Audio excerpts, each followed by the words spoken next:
Welcome, Team Phoenix. Welcome to another show of the Social Sales Engineer. Welcome live. Please tell us where you are in the comments, where you're from. Ask questions in between. We want to hear them. And welcome if you're watching the recording of the stream on YouTube or LinkedIn. Today with me is Dean Stavrou, right? I hope I pronounced this well. You did great. Dean works at Pegasystems as sales engineer, right?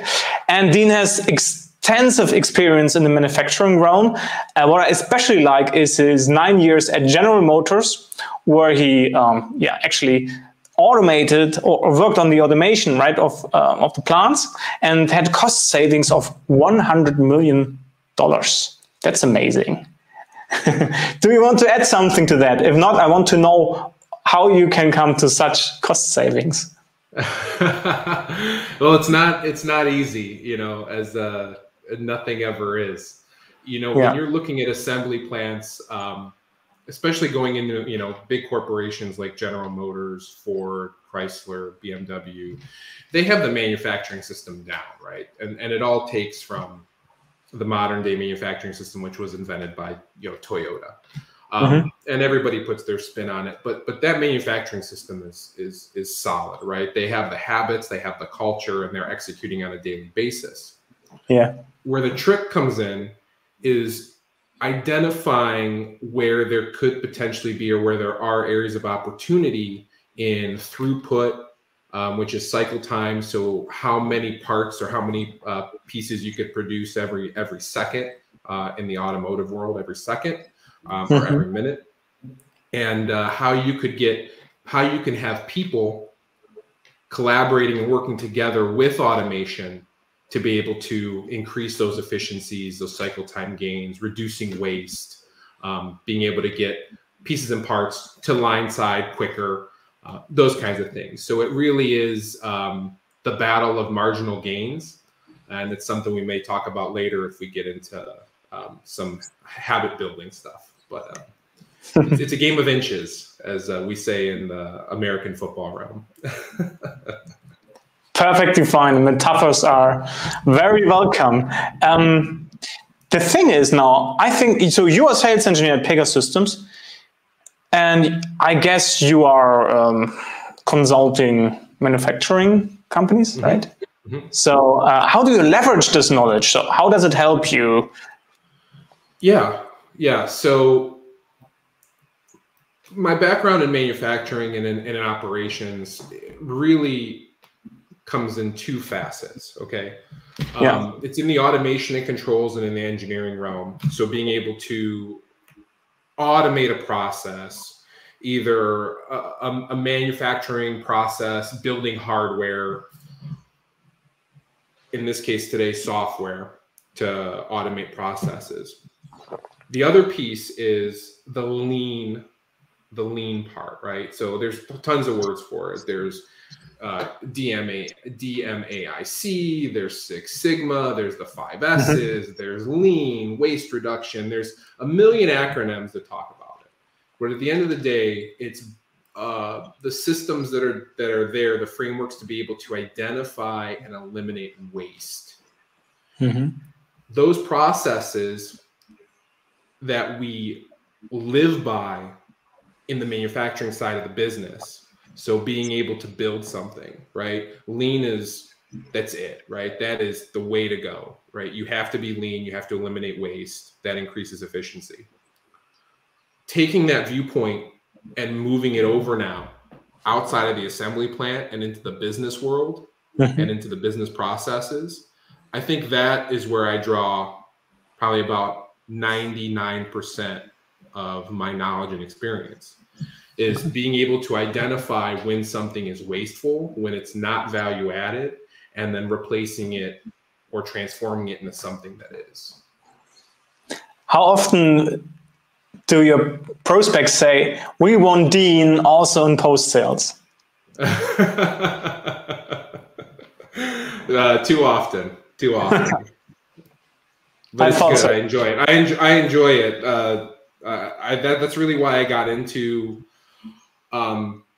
what made me change careers is that I really enjoyed dealing with people throughout the entire life cycle. I have no absolute issues coming in and being an architect and designing a solution and then selling the solution. But I personally, I never go away. I always like to stay engaged and be able to be there and help, because, you know, everybody says the people that you're helping, right? They know their business the best. They know their business better than I do, right? The P's and Q's of their business. That's a good thing and a bad thing, because they are so connected to it that sometimes they're unable to realize that a change is needed or something's not working out because they're so emotionally connected to it.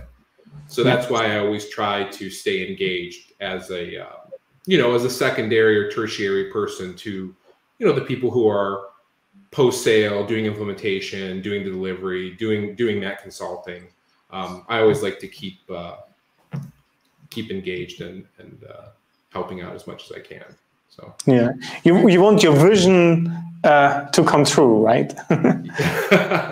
It's a joint vision, but yeah, I'm selfishly, I want to see it succeed. That's great. That helps everybody, right, involved. So we want to talk about social a bit, right? Let me start off with a question that goes directly deep into the thing. I think sales engineers generally lag behind in terms of social media awareness and leveraging it to their advantage. What do you think is one of the biggest myths that sales engineers are told about social media, so they don't actually start? Something they use as excuse. So I think one of the biggest myths, and I think it applies to everybody and not just sales engineers, but especially sales engineers, because they have that word engineer in the title, is that you think that you have to have something extremely eye-catching, something engaging right off the bat, right? Like if I decided that today I was, you know, let's erase everything that I've done before, and today was the first day that I was going to start, and I was on your show, and this was the first thing that I did. Somebody would think I have to spend all this time thinking of something. Oh, what am I going to do? What's going to be engaging? I got to do some crazy stuff and really catch people's attention because this is my chance. And that is completely wrong. All right. If you look at some of the biggest names in social media, the influencers, the salesmen, the social media salesmen, the people who are out there 4, 5, 6, 10 times a day putting out content. If you go look at the content they started putting out a year ago, 2 years ago, 5 years ago, 10 years ago, it is completely different content than it is today. That's because the relevancy of what they're doing today may not have been applicable 5, 10 years ago. Some of the, you know, their capabilities, right? Their resources that they have to their disposal are completely different, right? So, you know, today, me personally, my stuff is very homegrown. Anything that I do, it doesn't have huge production value. I do it all myself. There's not a team behind me that's, you know, doing stuff in post-production. You know, I don't have a library of thousands of dollars of stock music. It's all homegrown. And I'm okay with that, right? It doesn't have to be perfect. And I think that's the biggest myth, is that, you know, you need to be flashy, you need to be perfect, you need this, you need that. And it's like, no, right? You don't wake up one morning and you're Tony Robbins or you're Gary Vaynerchuk or you're these guys, right? These people, or Shay Robottom. Like, you're not these people. You know, you just don't wake up one morning and you're them. It takes time. So I would say that's the biggest myth, is that you don't have to be perfect. Right. And what I also hear is it's a long-term thing, right? You evolve while doing it. It's a process. There is no immediate result, right? And there might never be, because maybe you do 5 years of LinkedIn and the platform disappears, right? Or you can only work with ads because it's like Facebook now or whatever, right? Yeah, you have to be very diversified in what you do, but you should also be very targeted. So, for example, when I started out, I mean, and you should always start out with something that interests you. So it doesn't always have to be business related. So for example, when I started out, I started talking about different things like with living a high performance lifestyle. I'm very into, you know, fashion, which is weird for an engineer. I love cooking. So I'm into food, different things like that. So I would go on social media, and instead of, you know, taking pictures of my family or taking pictures of my meal, I would start doing video of the different situations and things that I was in, or my opinions of, like, you know, fashion or food, or talk about, hey, I read something online and I think this is really great, you know, if you're looking to try to up your game a little bit, and different things like that. And that's how I started. And it really got me comfortable with working to the camera. It was, you know, working with the camera, working with social media. It was very low risk. I wasn't doing anything like, you know, I wasn't being Howard Stern. I wasn't being a shock jock, right? Which is what some people do on social media, which is great if it works for you and you're okay with that. You know, so just some stuff that was very, you know, low risk. And then I kind of moved into more, okay, well, I do have things to say on the business side about manufacturing, about automation, about processes, about how much better work could be, businesses could be if they looked at, you know, things a certain way. And it's kind of evolved over time. So I used to do a lot of Instagram, a lot of Facebook, some LinkedIn, a little bit of Twitter, and it's kind of migrated completely over to a lot of LinkedIn and a little bit of Instagram, very little bit of Facebook, as far as my, you know, role with Pegasystems goes. Now, if you talk about some of the things I do with the Greek food, that's way more Facebook, Instagram related than it is LinkedIn. So it's knowing your platform, knowing your audience. You know, nobody's going on LinkedIn looking to buy a piece of baklava. So, you know, it's part of knowing your audience and knowing the platform. Yeah, great. So, but then the question for me is really, why do you put effort into social media? Do you have, are there results you see, you feel? Are there messages in your inbox from prospects, or do you get leads in, or do you propel a deal forward? Are there things you see? Yeah, so I think, so what really motivated me to get into social media is that I wanted to perfect being a showman. I really wanted to perfect being a performer. Okay. And we may get into a little bit of a controversial discussion on, you know, yes, please. Is everybody in sales, or is people that are in sales, should they be performers? Which the answer is yes, they should be. But at the end of the day, everybody's in sales, which means that everybody needs to be a performer and an actor. That was my. Oh, go ahead. Sorry, I just said it sounds like Tony Robbins. Yeah, a little bit. Or a lot of it. Hey, Kyle, how you doing? Yeah. Welcome, popping in. You know what? I'm just happy that I was able to inspire you in that way, that you're able to do what you do. And you do what you do very well, which is very different. So if anybody wants to see a very different take on sales engineering, got to look at Kyle MacArthur, because he really hammers it home on how to be a good showman when it comes to being a sales engineer. He was the first guest of this show. So episode yes, that's right. That is right. Kyle, he is the creativity machine. Please watch this episode. It's amazing. He has so many ideas. Welcome. Yeah. And Dean, actually, you got recommended by Kyle. So, yes. And you two inspire each other. That's my feeling. We do. Okay, so where was I? So yeah, so my motivation was purely selfishly to become a better performer, right? Become a better showman. And then it kind of morphed into really enjoying putting the message out there and helping people and putting out that content every single day, you know, getting my message out there in a way that I think is being consumed and being hopefully taken advantage of by some people. Mm-hmm.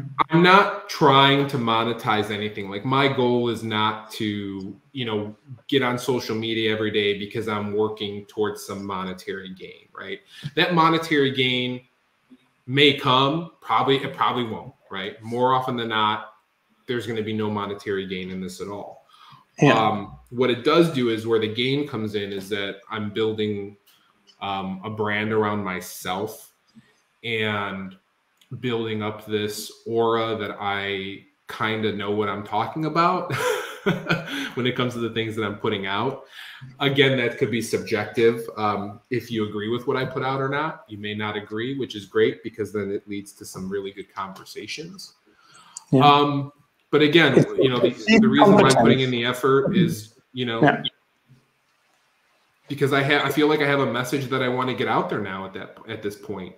And, you know, you'll see some of the, you know, you'll see, I mean, I have people that message me like, you know, hey, what do you think about this? Hey, what do you think about that? Hey, I run a factory, and are you interested in coming to take a look for a day? Give me your opinion. And, you know, I've connected with people at other companies, you know, wanting to know what my opinion is on IoT and this and that. And, you know, that's all great. And it's really just about getting out there now and trying to get the message out there to help people. Okay, so and if I get this correctly, you say actually social media is a means to really connect, right? Not to collect like or get your follower count up. Yeah. If you're on social media just trying to get the views and the likes and the thumbs up and the frowny faces, you're really missing the point. Unless like you're Joe Rogan and you have this podcast and really you're just using it as a marketing platform to get exposure. So you just want people to, like, you know, maybe get over to your podcast, and you want to put some stuff out there where you're just trying to get likes and you're not really trying to have a conversation. So there is a place for that. I think that place more exists on like a Facebook or Instagram than it does on a LinkedIn, but LinkedIn's evolving a little bit. You know, you see stuff now like TikTok and I forget, there's a new one that I can't even remember, but you know, it just depends on the platform, right? But I think especially for sales engineers, LinkedIn, I think is a business platform. You need to be personable, right? Because business all the time doesn't work. I think that we see that just in commonplace, just even when you're trying to go into an organization. You know, you really want to try to be personable and make things relatable. You know, so personal stories, you know, are great. It helps you make that connection with people. But yeah, it's about connecting. It's not about getting a bunch of likes, like running up your views on your page. Like, if that's what I wanted to do, then I can figure out 100 million different ways to like get people to give me a thumbs up or thumbs down and put something provocative out there that has absolutely no purpose. You know, it's really about having purpose-driven content. Yeah, which is difficult to create, right? And the or at least you need to train yourself or be disciplined to do that, right? And the other thing is, it's maybe just only an ego boost, right? I don't want to really connect. I just want people to admire me. That might be the other side, right?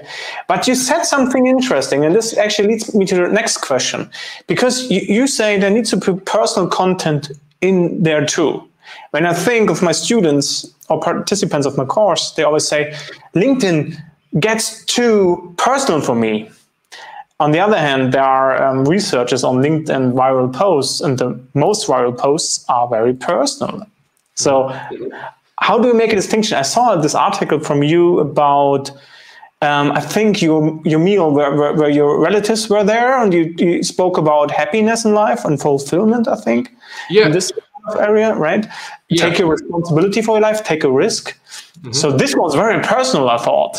Yeah. It was about your birthday, and I think you cried even. This was very open. I was like, whoa, very interesting. So how do you make the distinction between work and personal brand? Or where do you stop with your personal stories? Yeah. So here's how I think it gets confused. Is that even when you're at work, forget about online for a second. Forget it, online even exists. when you go to work and you go into an office building, do you really think that the people you work with think of you in two different ways? He's a good worker, but he's a horrible person. You know, they're a good worker, they get stuff done, but they're a horrible person. No, it's not separate. It's together, right? I like what Simon Sinek says about high-performing teams and the Navy SEALs, and you know, being a high performer with high trust, high performer, low trust, and it's really about, you know, their working performance, and then their moral performance and their emotional aspects, and you know, where they are. So it's hard skills versus soft skills, right? That chart, that evaluation chart for Navy SEALs has both on there for a reason, because they're not only evaluating how effective they are at work, they're evaluating how effective they are in society. So they go hand in hand. Now, I think where the waters get muddied a little bit is when people confuse people going on Facebook, showing off that they bought a new car, they bought a new house, they got this, they got that, as personal brand. No, that's people showing off, right? That's not personal brand, right? If you're building a personal brand around trying to show off on Facebook to people who actually don't really, you know, do you think they care about it, but they really don't, right? Because people don't care that you bought a new car. You know, that's great. Now, here's the caveat. If you're trying to show that you got a new car because you want to talk about how amazing the product is and how it's going to, you know, it's like, for example, if you're going to buy a Subaru, right? And you really are behind the Subaru love promise. You know, how beautiful this Subaru is, and the attention to detail and the safety technology. And you have a 5-year-old and you have a brand new infant, and you're going to feel so great because you know you're safe when you're transporting them back and forth. That's a different story than saying, oh, look at what I just got. Click, click. You know, and it's very different, right? It's all about the messaging and the delivery. And I think we have so many people that use social media just to kind of show off that it makes this thing where work versus personal brand, when the brand's you, right? It's how you work and it's how you live, you know? So it's those are my thoughts on it. But give me, so everyone who is here and has a question, please ask in the comments, right? We are happy to answer them. And everyone who's listening, maybe give those people an idea, how far should you go? So what should I post and what not when it comes to personal topics? How far would you go on LinkedIn? What is too far? Yeah, so I never post any political or religious views. I don't think it's anybody's business, and I don't think that it's my business to impose those on anyone else, right? If somebody decides out of the blue that they want to call me up and have a political or religious conversation, that's great. I'll do it. But social media, I don't believe is a place for that, right? Yeah. And a lot of people think it is, which is fine. I don't do it, right? That's a line I don't cross. I don't like to promote my family, specifically my little girl, and dangle her out in front of social media and try to use it for clickbait and for likes and that kind of stuff, right? Like, I may talk about some personal things or some experiences, but I'm not posting pictures every 14 seconds of my 5-year-old. That's just not, that's a line I won't cross, right? What else? I think that's it. I think that as long as it doesn't span really political, religious, or children, right? Trying to, using my kid as a clickbait, or anybody's children as clickbait. I mean, other than that, I think it's free game. I mean, things can be controversial, but they can be controversial for a reason, right? Like, we could talk about, be like, oh, Bitcoin may destabilize the US dollar as the currency or whatever side of, you could, probably not going to happen, but whatever, right? I have no problem posting something crazy about that, right? Like, it is what it is. It's sci-fi stuff, but. Yeah, great. Thanks. I think this answers some questions out there. And I know you have a lot of mentors in that sense, so you follow a lot of coaches. can you give us some hints on what, especially maybe for sales engineers, what is a good mentor or coach out there? Yeah. Is it Tony Robbins or Gary Vaynerchuk or Simon Sinek, you know, also, right? Or is it, I don't know, reading biographies about Churchill? Who is a good mentor or coach? Well, it depends where you want to start.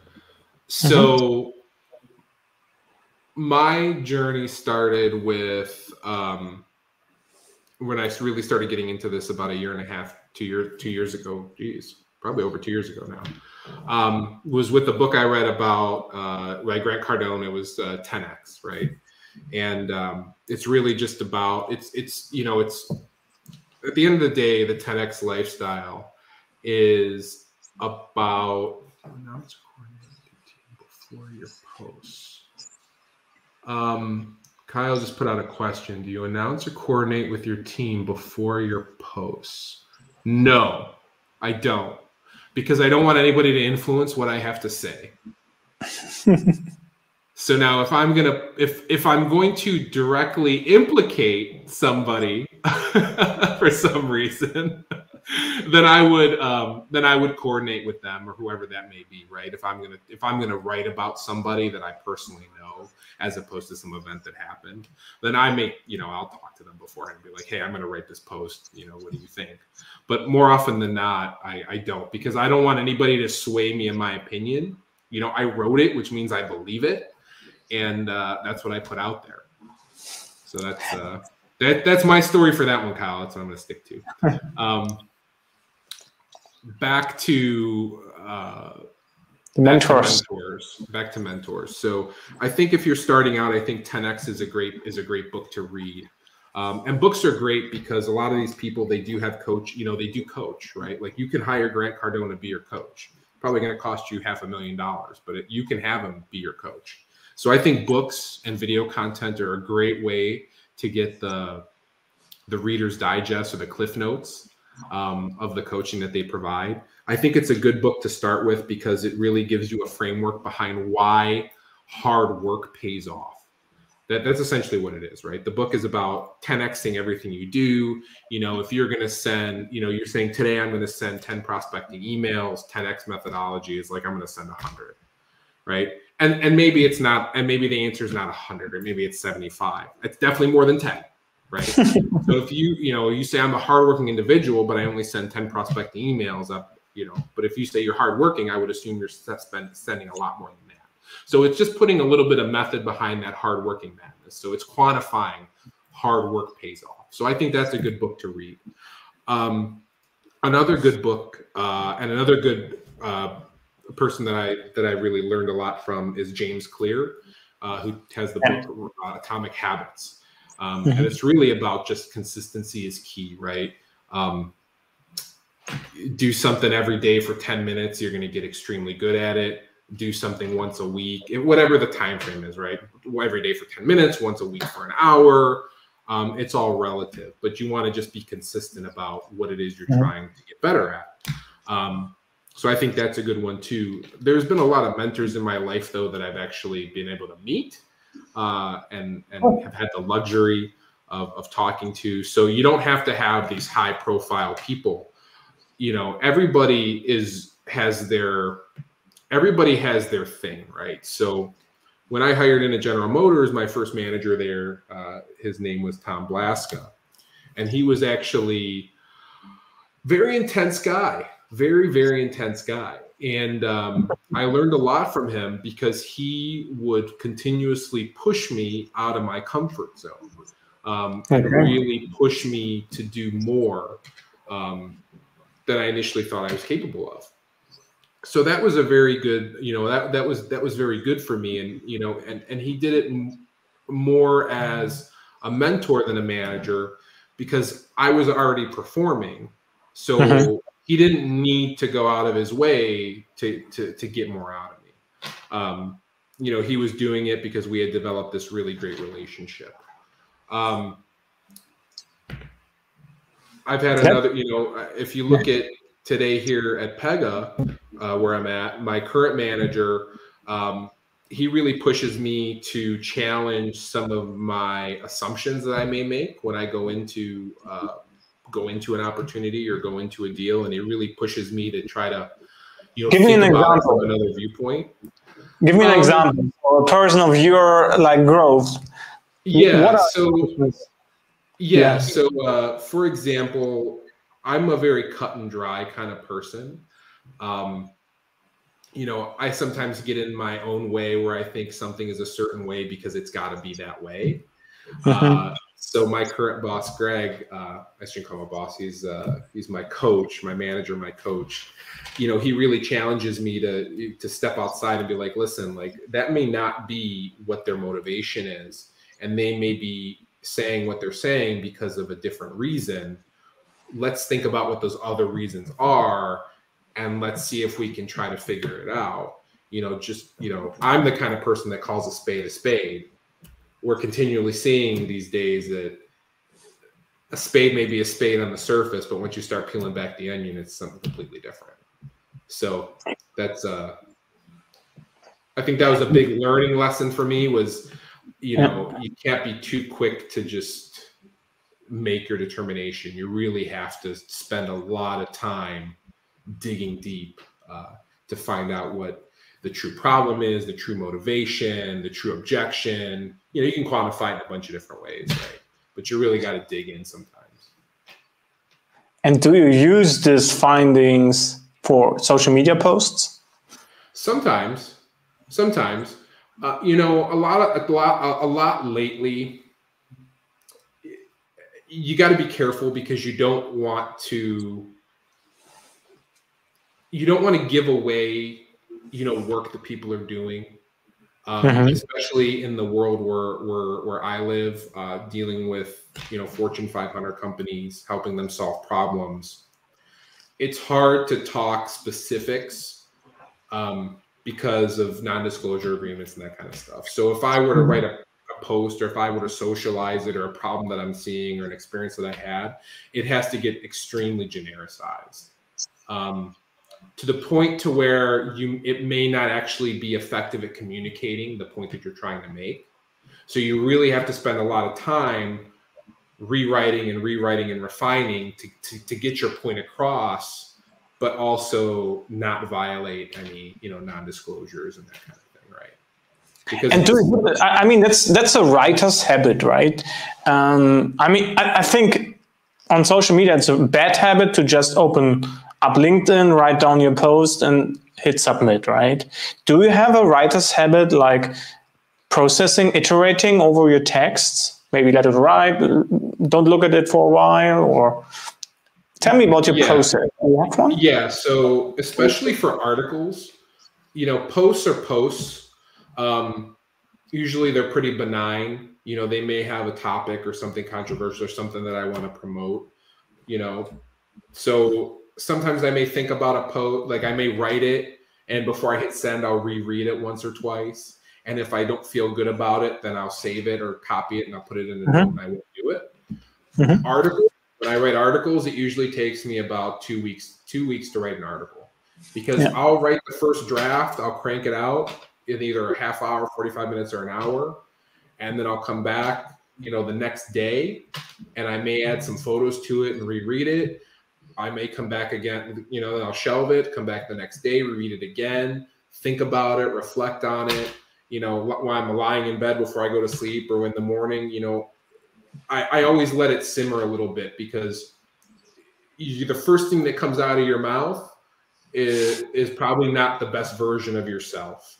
And that's true even in one-to-one conversations as opposed to written word.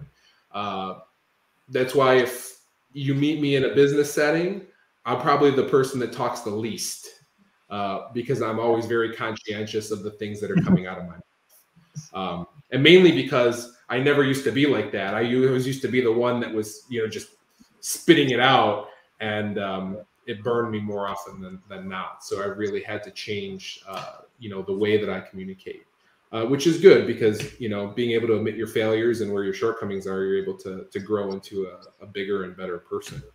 But anyways, back to the process. It works, whatever works for you, right? If you think you can write something in one pass and it's great, awesome. I don't believe you, but awesome. I highly recommend putting something into place where you're going to do revisions and drafts, and that's just not for social content, right? That's for any piece of work that you're putting out there. Yeah, you should have some process and leave yourself enough time to be able to really think about what you just put down on paper and what message you're trying to sell. And do you use automation tools for reposting, evergreen posts or something like that?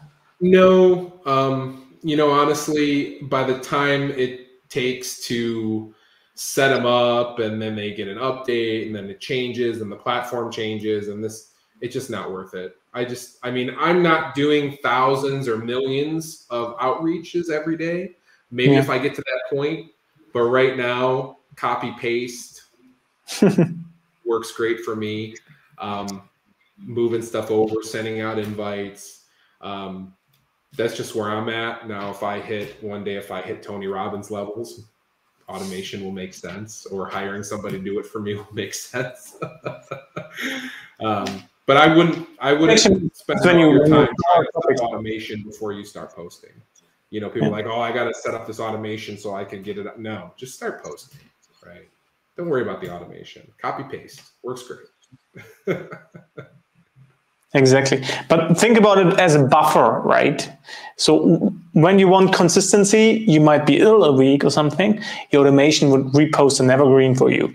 That's one of the ideas. I'm not saying outreach or like bots go into other inboxes. No, don't do that, please.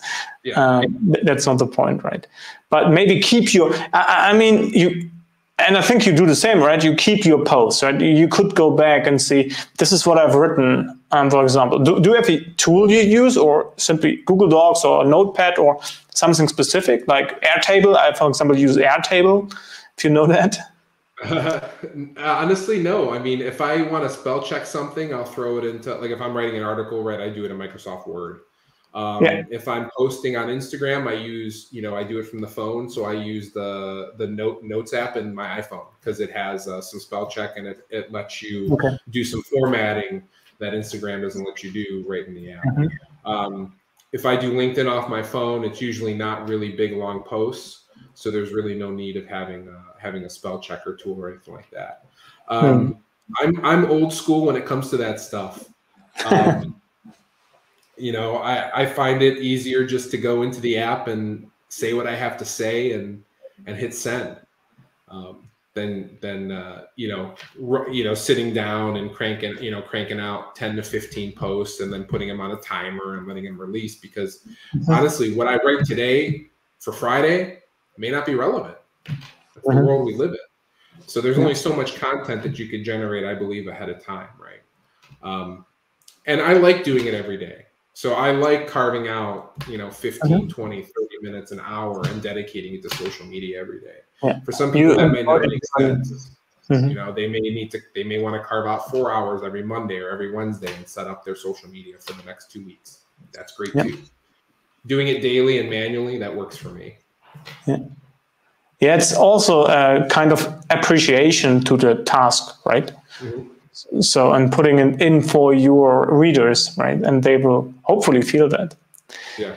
There's a question on my mind, and on the banner. What's a failure that made you more successful in the long run? So maybe something happened in the past, can be related to social media, or something. Yeah. So I was in the industry I was out in industry for almost 13 years when I made the switch from manufacturing engineering over into sales engineering. And I had given tons of presentations, hundreds, saved boatloads of money, got, executed tons of projects. It was extremely successful, right? So I thought, I know how to do this stuff. I know how to sell. I know it, right? I'm great. So I go in.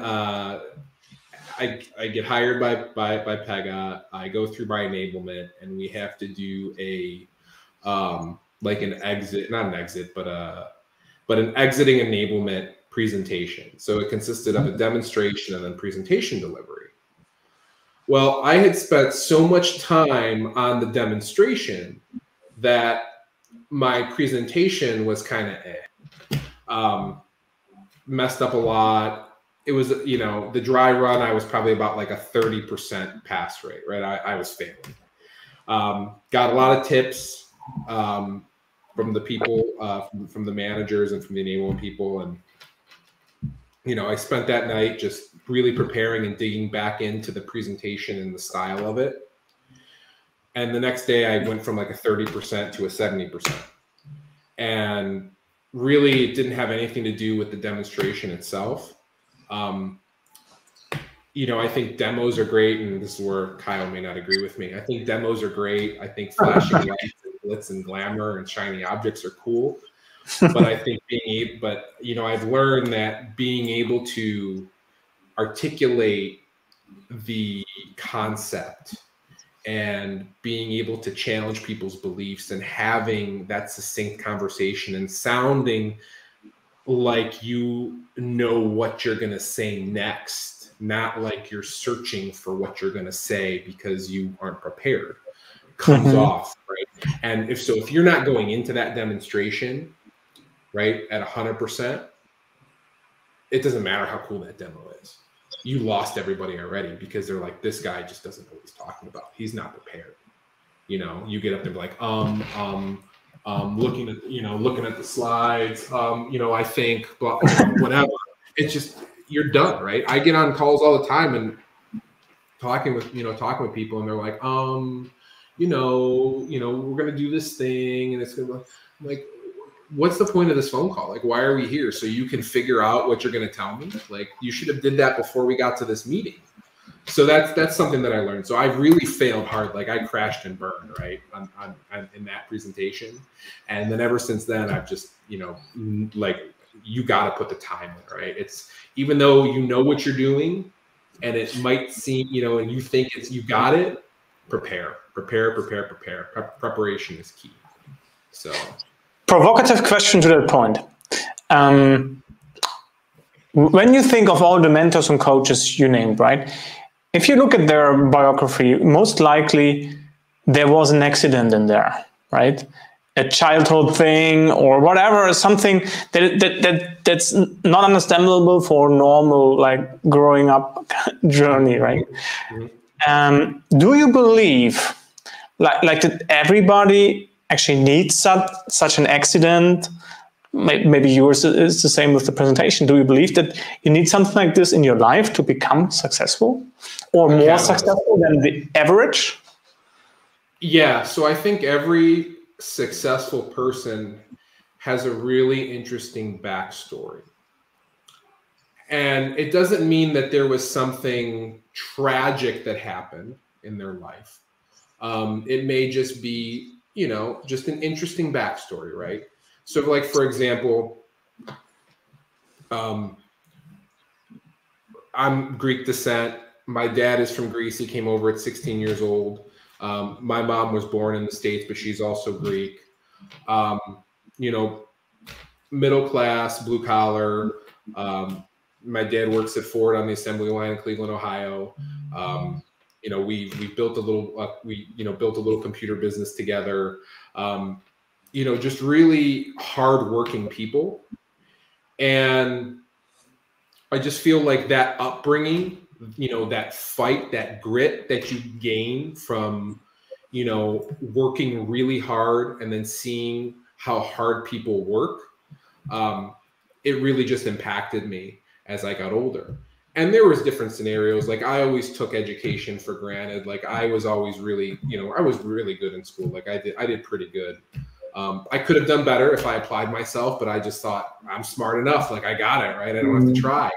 And it worked for a long time, right? It worked. I was smart enough. I just got it. And then, you know, you get into school, and I got in engineering school, and you get knocked on your butt a couple times, and you're like, okay, I think I need to try a little bit. And then, then you start learning that just because you have the gifts doesn't mean you know how to use them, right? And everybody has their gifts, right? Everybody has something that makes them, unique and special, and they have it. They got to figure out what it is, but they have it. They have something. That's a Steve Harvey thing, by the way. He's also really great person to listen to, really inspirational. So, and sometimes it just takes getting knocked on your butt to make you realize that maybe you don't have all the answers yet, and you got to keep going. And so, there are catalysts in people's lives. It could just be their upbringing. It could just be their family history, right? I was the first person in my family to go to college. Just different things like that, right? That can make you. It doesn't have to be tragic. Like, some people are like, oh, I lost this and that. Or like, it doesn't have to be tragic, but there's definitely a catalyst, and it could be multiple catalysts, right? Multiple inflection points, multiple transformation points that people go through over the course of their lives. So. Great. Absolutely. And there's another absolutely. So Kyle, of course, agrees with you. Demos just one tool, right? Know your focus, value, and story. Thank you, Kyle. All right. We had we talked about some. I think in a prep call we talked about some moral implications when selling. Do you remember what we spoke about?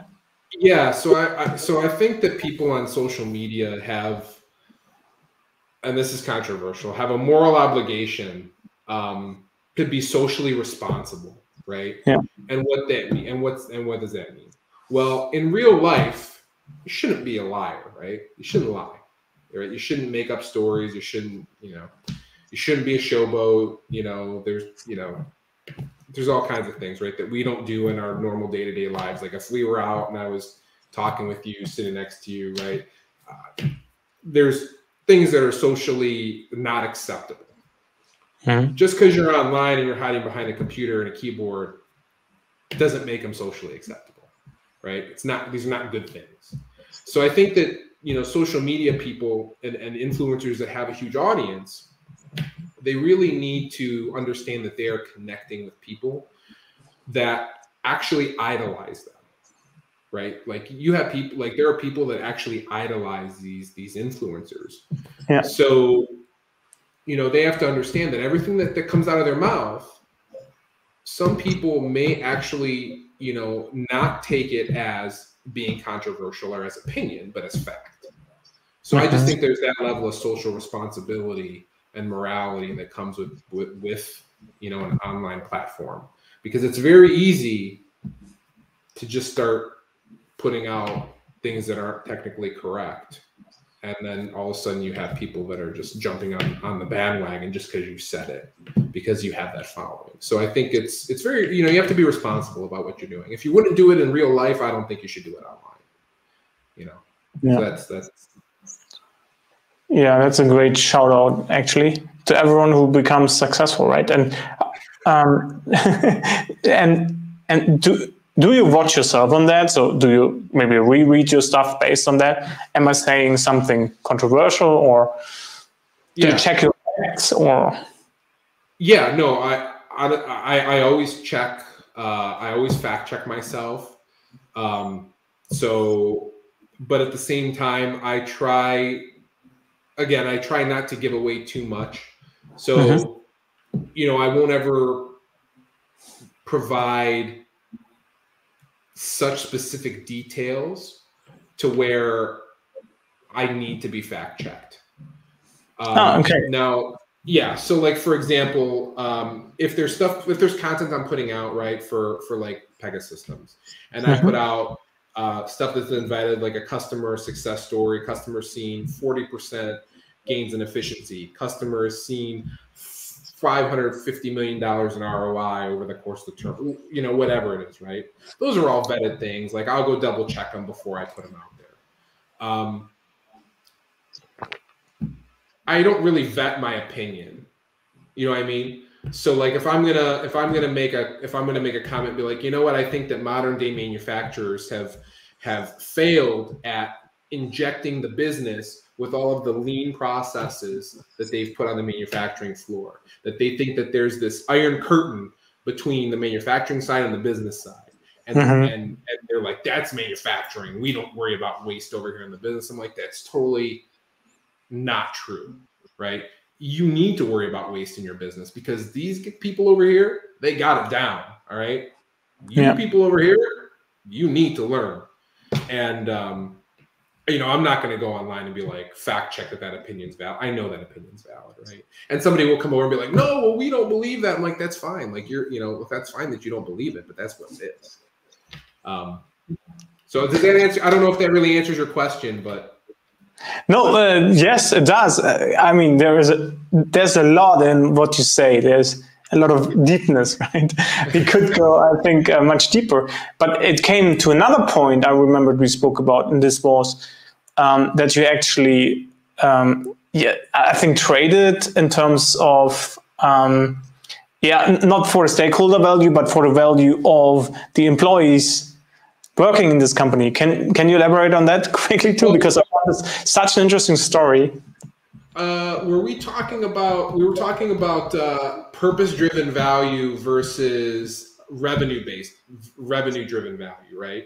Yeah. So, yeah, what we were talking about was we were just joking around about different stocks and cryptocurrencies and stuff. And, exactly. I was telling you that, you know, I really think that this movement, they call it the retail investor movement and the Wall Street bets and that kind of stuff, it's very interesting to me because you're seeing a big switch from revenue-driven value. The way that, you know, you would normally value a company is based on their revenues and their scalability and their, you know, what's going on and what they're bringing to the table next, versus a purpose-driven value, which is how people view that company and how they feel about it emotionally. And you see that with things like, you know, AMC and GameStop, and even with cryptocurrencies now, right? There's Dogecoin and Shiba Coin and all these different things, right? People are like, it's about the purpose. It's not about the value, right?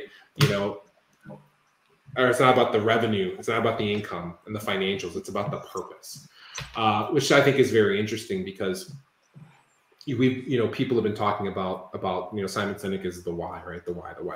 Yeah. And, even in business, when you start dealing with people, and whether you're trying to sell an idea, you're trying to put a process improvement in place.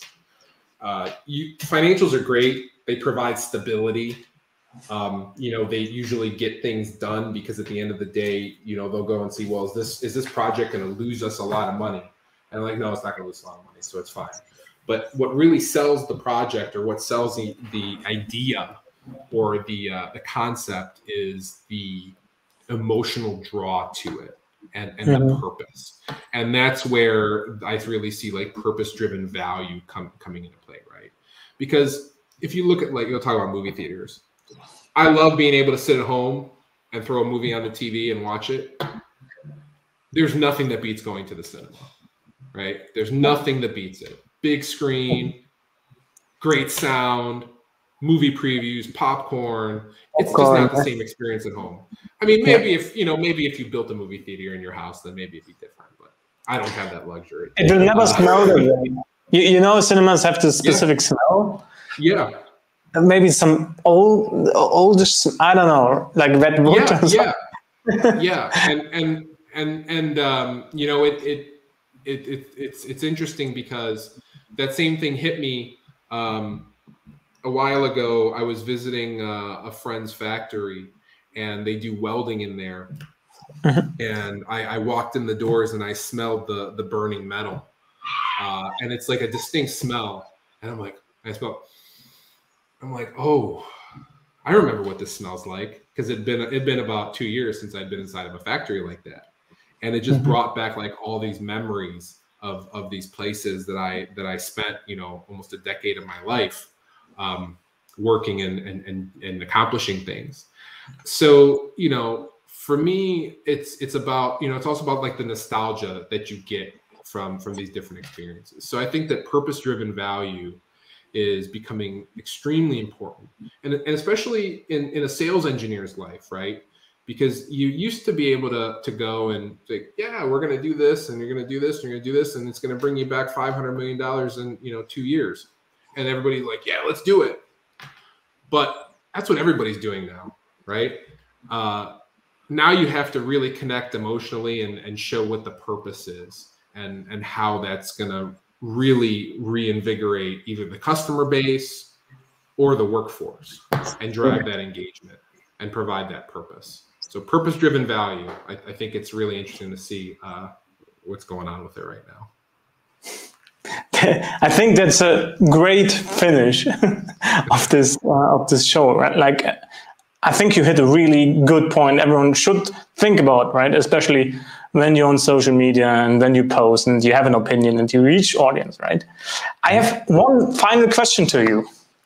Could you please nominate a social sales engineer for one of the next episodes? Do you have a nominee? Yeah, I do. So I think that a great person for you to talk to would be Wendy McHenry. And Wendy works with me at Pega, but I met Wendy in enablement almost 3 years ago. And I was extremely new to the world. And she was very helpful. And I'd say she is another good mentor that I've had the luxury of meeting and developing a relationship with. But just really awesome coach, provides awesome feedback. She does amazing things with respect to diversity and inclusion initiatives. She runs a women in sales engineering chapter called WISE. I believe they're part of the pre-sales collective, but I may be wrong on that. That's where fact checking comes into play. But I think she would be an excellent candidate for your show. Completely different view. She's in the enablement side now with Pega. I think she'd be perfect for you. Thank you very much, Dean. Thank you for coming. It was a pleasure. It was so much information. It was amazing, right? So there's so much depth in what you said. I already said that in value. I think I need to watch the episode myself again to grasp all of this. Thanks so much for coming. Thanks so much for your nomination. And yeah, guys, thanks for watching. Follow the little phoenix, hit subscribe down below, follow the channel, please. And yeah, hopefully see you soon, Dean, maybe again as a guest or as a viewer next time. Thank you so much. Something? Yeah. I was just going to say thank you so much. This has been great, and it's been great talking with you. And if anybody has any questions, please reach out to me or Patrick. I appreciate it. This guy. Yeah. Bye-bye, everybody. Have a good night or day. Bye. Bye-bye.